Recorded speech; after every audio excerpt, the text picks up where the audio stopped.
So Olivia Miles is a player for Notre Dame. She is projected to be the number 2 pick in the WNBA draft. Or, well, she was until earlier on today. She was projected to be the number 2 pick because the Seattle Storm, realistically, you've got 1 to 2 more years to develop her while Skylar Diggins is trying to end her career potentially on a championship. As well as that, you've got no real backup until today when Erica Wheeler signed for the Seattle Storm. So Wheeler is signed for the Storm, and that was just a big shock because everybody thought, there's no way the Storm get a backup point guard, because if the Storm get a backup point guard, then what does that mean for Olivia Miles? Like, Wheeler's there. They're already selling her jerseys. And what that means for Olivia Miles, simply put, is that she's not going to be in the rotation if she's drafted by the Storm. And I genuinely do think that right now, I would actually be leaning towards Olivia Miles staying in college. Like, that is one of the things that's heavily rumored.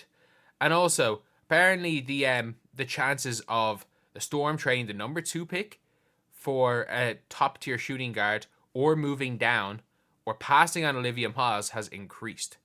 And anyway, it's assuming that Olivia Miles declares for the draft. I don't think Olivia Miles declares for the draft. That is my new opinion, is that I don't think the Seattle Storm make this move if Olivia Miles is in the draft. First of all, I don't think the number 2 pick is included in the Kelsey Plum trade if the Los Angeles Sparks believed Olivia Miles was one of two things. They believed that the shooting was going to translate, or they believed she wasn't coming out for the draft. Because if Olivia Miles does not enter the draft, this is a one-person draft. It is. Like, it is it's a one-person draft for win-now teams. You can take Dominique Malonga, who's the best player in the freaking draft, but no teams will. Teams still don't trust international players. Well, most teams do.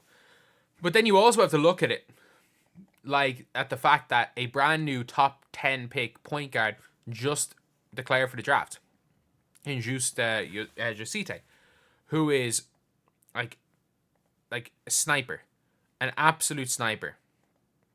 Like, she's there. She was the best player on the floor against Belgium, who had 4 WNBA players on their team, and Jusite was the best player on the floor for them. She was balling out against WNBA level point guards. So, and she's going to be there at 6.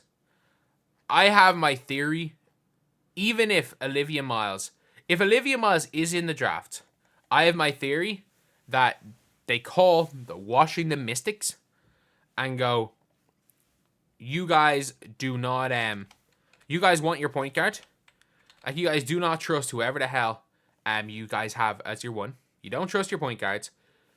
You wanted the one. You really wanted the number 1 overall pick. You didn't get it. You're tanking. Give us Ariel Atkins and 6, and we will give you 2. And what that allows them to do is, it allows them to draft someone like Jusite. It allows them to draft a Cheyenne Sellers. It allows potentially a Sonia Citron to be there at 6. Because what will probably happen is if the Mystics take Olivia Miles at 2, Malonga's still there at 4. Citrons might be taken at 3. You never know what they're going to do at 3. But it leaves you at 6 if you're the Storm to take a Cheyenne Sellers if you want that point guard, to take a Jusite, to take, because you've got, again, did they still have the number 10? No, they don't have their number 9 pick in the draft. So, they're still going to be okay for it.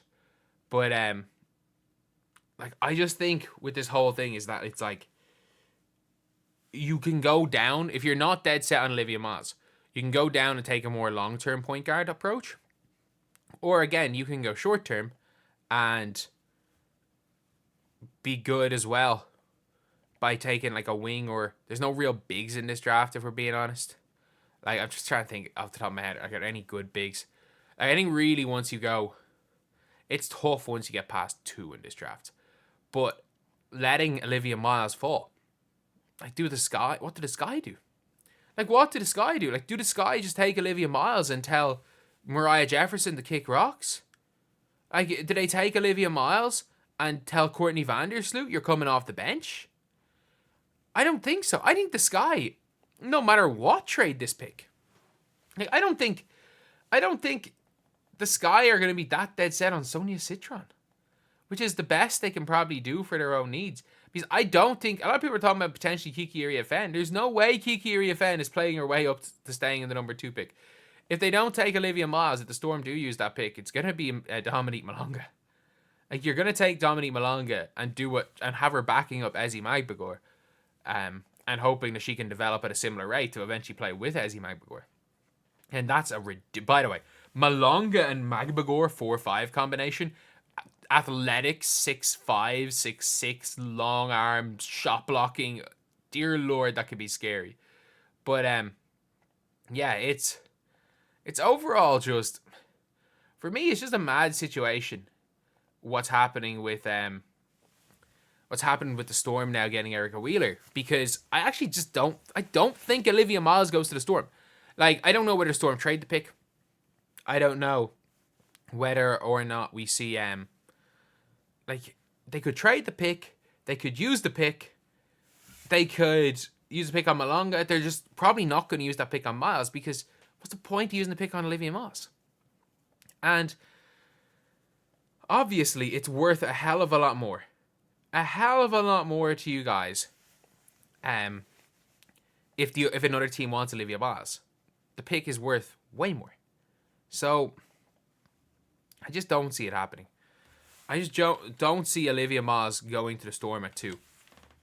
And the only team I could see being like really desperate to get up to 2, maybe the Valkyries. But that would be probably to take Malonga. The Valkyries, I think, I want to go to number 2. I think the Mystics are going to want to go to 2. I think the Sky aren't going to want to go to 2. As much as they'd like Olivia Miles, I don't think it's the type of move Jeff Pagliocca is going to make. Trying to think who else, what other teams. The Dream aren't going to go to number 2. The Fever obviously aren't going to trade anything for number 2. The Aces. Do the Aces have anything to get up to 2? No. I personally think the Aces should have just straight up, and I mean just straight up, traded Kelsey Plum for 2. Screw Jewel Lloyd, because all that's happened is that she's on the Supermax that's like screwed your entire team's salary. I don't like that trade. They should have just traded Plum straight up for 2. But like, the Liberty aren't going to care about going to 2. The Lynx don't have anything. Like, unless you're okay with Bridget Carlton. Like, what would you have to give up to go to 2 for the Lynx? You'd probably give up Bridget Carlton and move Courtney Williams to the 2. And Diamond Miller. Like, that's probably what you're giving up to go up to 2, and I don't think they're going to do that. The Sun, no. The Sun could do it, or to be fair. Tash Cloud straight up, even though there's no fit for number 2. I don't know if they can afford that. Fever, no. The Mercury really could, but I don't think they have the assets to do it. The Dream, no. The Mystic, sure. The Sky, don't think they're going to give anything up. The Wings to go to number 2. What would the Wings have to give up to go number 2? I don't think they have anything, honestly. You'd have to give like Nalissa Smith and maybe Nalissa Smith and Dejanay to go to 2, but no one's doing that. And the Sparks already had number 2. They're not getting number 2 back. So for me, if they're trying to trade it, I think it's got to be the Ariel Atkins trade. The Ariel Atkins is the only like high tier wing that might be traded because their team aren't going for it this year. That's why Ariel Atkins is brought up in every one of these conversations. Most of the best wings are on teams that are looking to win or looking to compete, and the only high tier wings on teams that stink are like Arike, rookies on teams that will be good eventually, or like Alicia Gray, and they're actually looking to compete. So anyway, yeah, that's the video. I'll see you guys.